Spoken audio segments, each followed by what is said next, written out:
Very good evening, students. This is Rahul Dev, and welcome back to the Vidya Mandiri classes. Today we are going to study class 9 science, chapter number 3rd, which is atoms and molecule. Okay. So इस पूरे chapter में basically बच्चा मैं आपको बता दूं हमें पढ़ना क्या क्या है, इसकी फ्लो जो है ना लेवल क्या होगा, फ्लो की जो है हायरार्की क्या होगी, राइट। तो बच्चा अब यहाँ पे समझो, हमको सबसे पहले ये समझना है कि एटम है क्या और इसमें इसकी प्रॉपर्टीज़ क्या है, और इससे रिलेटेड जितनी भी बातें हैं और जिन साइंटिस्ट ने अपना योगदान दिया है उन सारी चीज़ों पे हम बात करेंगे पहले, राइट।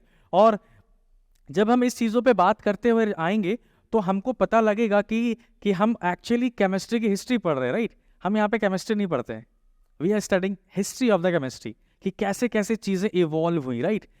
तो स्टार्टिंग विद कि हम करना क्या चाह रहे हैं, सबसे पहले हम बात करेंगे दो बेहतरीन लॉज के बारे में, that is laws of chemical combination, जिसके अंदर दो लॉज आएंगे। एक आएगा laws of conservation of mass और दूसरा आएगा लॉज ऑफ कांस्टेंट प्रोपोर्शन। दो बेहतरीन साइंटिस्ट एंटनी लैवोजियर और जे प्रॉस साहब ने इसको इस लॉ को बनाया, राइट। और इसी लॉ से प्रभावित होकर के और कुछ अपने जो ज्ञान के अनुसार जो उन्होंने एटम के बारे में जाना है, एक हमारे अजीब टाइप के साइंटिस्ट आए थे जो कि जर्मन के थे, that is Dalton, very very important और वेरी वेरी फेमस पर्सन। उन्होंने इन दोनों लॉ से प्रभावित होकर के अपनी थ्योरीज दी। यस माय डियर, उन्होंने अपनी थ्योरीज दी, एटॉमिक थ्योरी दी। और जब उन्होंने अपनी एटॉमिक थ्योरी दी उसके बाद फिर साइंस में एक रिवॉल्यूशन आ गया। बहुत सारे साइंटिस्ट लगे भिड़े पड़ गए कि उनके एक बयान पे कि एटम जो कि सबसे स्मॉलेस्ट है। अभी तक सब लोग ये जानते थे कि matter is the smallest particle, right. But जैसे डाल्टन साहब का स्टेटमेंट आया और उनकी थ्योरीज में बजाबते ये दर्ज हैं कि एटम इज द स्मॉलेस्ट, तो दुनिया भर के साइंटिस्ट लगे पड़े कि जो है इनको कैसे गलत साबित करें या फिर ये जो सही है तो उसकी सत्यापन क्या है, उस चीज पे लगे पड़े। और फिर थोड़ा से आगे बढ़ेंगे हम इस चैप्टर में, तो हम लोग बात करेंगे कि कैसे सिंबल्स तैयार हुए हैं डिफरेंट डिफरेंट एलिमेंट्स के, पीरियोडिक टेबल कैसे तैयार हुआ, ये सारा चीज़ अपन लोग को पढ़ना है। आगे जैसे बढ़ेंगे तो हम एटम की कुछ चीज़ें को बारे में पढ़ेंगे, दैट इज उनकी वजन, एटॉमिक मास क्या होती है, राइट।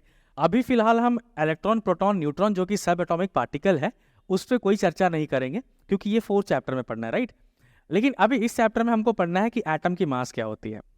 और उसके बाद सबसे अहम बात कि एटम जो है अभी तक स्टेबल है या नहीं है, इस पे कोई तो व्याख्या नहीं थी। बट आपको पता है कि दुनिया में हर कोई जब जन्म लेता है तो अनस्टेबल होता है कुछ समय तक, राइट। और हमेशा सब लोग स्टेबिलिटी की तरफ भागते हैं, एम आई क्लियर।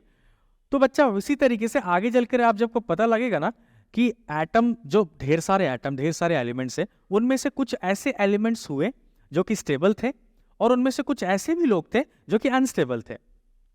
तो उनको छोड़ के जो कि स्टेबल थे, हम बात करते हैं अनस्टेबल की, तो हम ये पता लगाते हैं कि आखिर ये अनस्टेबल है क्यों, राइट।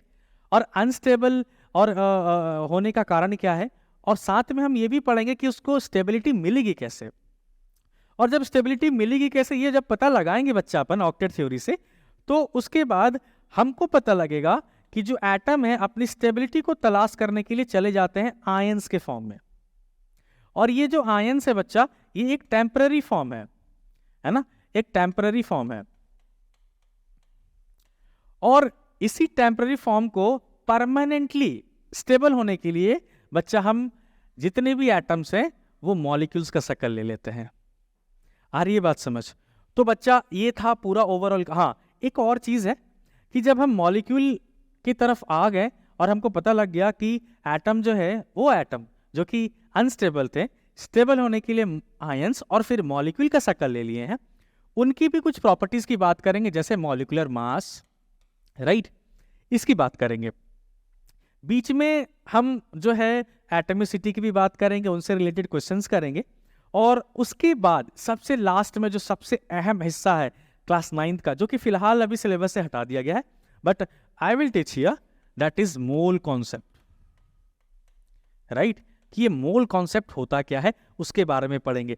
और फिर ये जो मोल कॉन्सेप्ट बता दूंगा बच्चा, वो 11th क्लास के लेवल का बताऊंगा आपको, क्योंकि फिर से आपको 11th में जरूरत पड़ेगी, फिलहाल आपके सिलेबस से हट गया है।